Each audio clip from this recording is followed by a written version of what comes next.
Hello there, thrill seekers. The other day, someone asked me in an email about the matter of is enlightenment necessary? Is a Kensho or Satori experience necessary as a part of Zen practice? Short answer is no. Now you can go on with your life and you don't have to watch the rest of the video.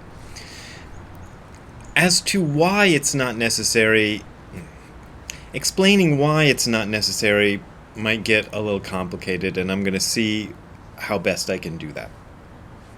In the Soto stream of Zen Buddhism, you're usually taught that these experiences, Kensho or Satori. Satori is a word that generally I associate mainly with the Rinzai sect of Zen.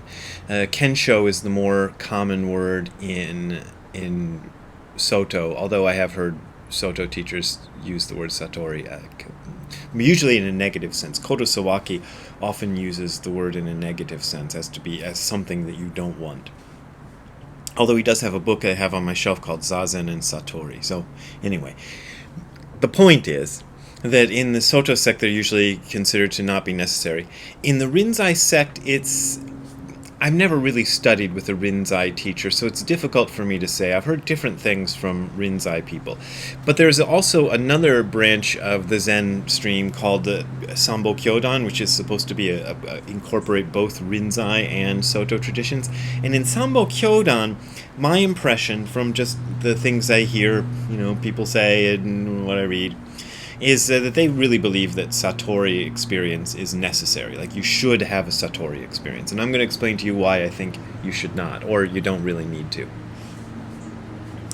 The best way I know of to explain is to relate it to my own experiences with LSD. So LSD can give a person an experience which in some ways is similar to Satori or Kensho or enlightenment. However, in the most significant ways, it is completely different. So, my experiences with LSD are like this. I did acid LSD 4 times in my life. Or how would we say 4 times? I don't know. 4 times in my life I did it. The first 2 times sort of meld together for me, and they were both good trips, and in my memory, I can't distinguish one of them from another, and I don't really remember them very well. I just remember taking it, having, seeing the trails and feeling good, and, having a nice experience all night in Kent, Ohio, walking around the city. I think that's what I did both times. And Kent is a kind of a rural town, a college town, but otherwise a pretty rural town in Ohio. So not much going on in the middle of the night there. Third time I had it, it was me and some guys in the punk rock scene in Cleveland. I think we split 1 tab of acid, which is usually one person's dose. We split it 3 ways so all 3 of us could have some. And so the trip wasn't that intense. And the main thing I remember was we were in Lakewood and we were walking around all night, and this dog started following us. And he must have been an old dog because he was walking really slow. And every time the dog would slow down and lose us, we'd wait for him to catch up. And we walked around with this dog for a few hours, I think, just within a 3-block radius of the place where we were staying the night. But then when we got back, it was almost dawn, because acid keeps you up all night basically, and we had to shut the door and keep the dog out, or else he would have stayed with us and wouldn't have gone home. But when we opened the door again after getting some sleep, he was gone, so I assume he walked home, because we weren't very far away from wherever we picked him up in the first place. Now, the 4th time, I was then living in what they called the F Model House, because there was a band called the F Models who lived there, who were a local punk group. And actually, at the time, only one of the F Models still lived there. But I did it with, there was a guy named Donald who was upstairs, who lived upstairs. I lived in one of the downstairs rooms. We all shared different rooms in this little 2-story house that was kind of run down and had no hot water and was in terrible shape. And this acid happened to be extremely strong, and so after taking it, I started to freak out. I was really having a bad time, and the only thing I wanted was to stop being high. But this is the problem with those kind of drugs. You might want to stop being high, but you can't stop being high until they wear off. However, I had done acid, as I said, 3 times before, so I had an idea of how long it took to wear off. And I knew when it was that I first took it. So I remember looking at my watch and doing the calculations and figuring out that it was 2 hours, maybe 3 at the most, and I'd be feeling normal again. So I was trying to console myself with the knowledge that in 2 hours or maybe a little bit more, I would feel okay again. I wouldn't be high anymore. But I could not figure out what 2 hours meant because I was completely immersed in what Zen folks would call real time. The real time is only now. There is only now. There is no 2 hours from now. And during this acid trip, the acid knocked my senses to such a degree that I had the, well, you might call it enlightenment to the Zen understanding of time, which is that there is only the eternal now. This was terrifying, because if there's only the eternal now, then I'm going to be high forever. I will never stop being high, and I did not want to be high. So this was terrifying, and it just made everything worse. So we fast forward for 20 odd years, or however long, 15 years, I don't know how long it took. And I had by that time done a lot of Zazen. I had read a lot of Dogen. I had studied with 2 very good Zen teachers, and I had a grounding in this understanding of time. And I was starting to experience time much the same way as I had when I was on LSD, as the eternal now. So I really understood the eternal now in a kind of, not just as an intellectual abstract concept, like maybe there's an eternal now and everything is the eternal now and it's logically makes sense that it's the eternal now. I was really feeling the eternal now all the time. Yet, if I looked at my watch and I knew that I had to be somewhere in 2 hours, I could make a mental calculation of what that would be like, how much stuff you could do in 2 hours and what 2 hours felt like and so on and so forth. I had a sense of that. And so this is why I feel that these experiences aren't necessary. Because if you push yourself to have an experience like that, have a so-called awakening experience, what's likely to happen is either it's a pleasant experience that makes you feel elated and look at me, I've figured it all out, or it's a terrifying experience in which you're just thrown into something you can't understand at all. But in either case, there's nothing to ground it. There's nothing for it to tether on to.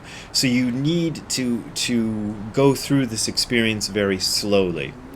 Another story along those lines is one that I heard from a friend of mine who had studied Zen in Japan, and she talked about being together, going in a group with some people to go to a Japanese temple in the Rinzai tradition, where they were encouraged to have enlightenment experiences. And there was a lady among them, an American lady. The person who told me the story was an American. Her friend was also an American, who started having some strange experiences around the practice. And the monks there told her, oh good, this is a sign that you're awakening and you should push further. And so she did things like sitting all night and doing all this stuff to try to push further, and basically gave herself what we used to call, I don't know what they call them anymore, but they used to call it a nervous breakdown. She kind of went, crackers. And this, when the person who told me this story, this had happened 10 or more years ago, and she said the last time she heard this person who'd had this experience was still having trouble recovering from it. So another reason why I don't think these things are necessary. The other reason that I don't think Kensho, Satori, enlightenment experiences are necessary is because even if they were necessary, there's nothing you can do about it. There's nothing you can do about it. One of the ways I heard this framed that I thought was really good was by the Advaita Vedanta teacher Ramesh Balsekar, who was the student and successor of Nisargadatta Maharaj, who wrote the book, who is credited with the book I Am That. He didn't actually write the book I Am That. Somebody compiled it from talks that he gave. But anyway, he's the I Am That guy, and Ramesh Balsekar was his student. And there is a transcript on the internet called A Resonance Between Two Models. And it's a conversation between Ramesh Balsekar and Leonard Cohen, the famous singer of I'm Your Man and Suzanne and a lot of other songs. And he was a Zen practitioner, Leonard Cohen was.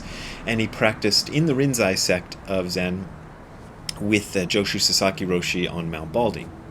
So after he'd practiced with Sasaki Roshi for a long time, he went and had some practice with Ramesh Balsekar, and this conversation that's transcribed that I'm talking about comes after he'd been with Balsekar for a little while. And one of the things that Balsekar brings up is this idea of what Balsekar calls free samples, or sometimes free samples from God.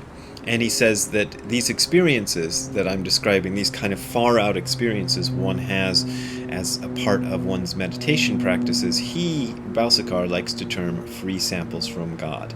And only God can give you the free samples. It's like the person at Trader Joe's who's sitting there with little trays, who gives you the samples. Only that person can give you the samples. You can't just grab a box and, take some for yourself. So you have to be given the free samples from God. And if you don't like the idea of God, just think of it in more abstract terms, just the universe, or just the ripening of your karma, the ripening of your experience, if you don't like the word karma. But at any rate, it comes to you without any sort of your volition in making it happen. So you get these free samples from God.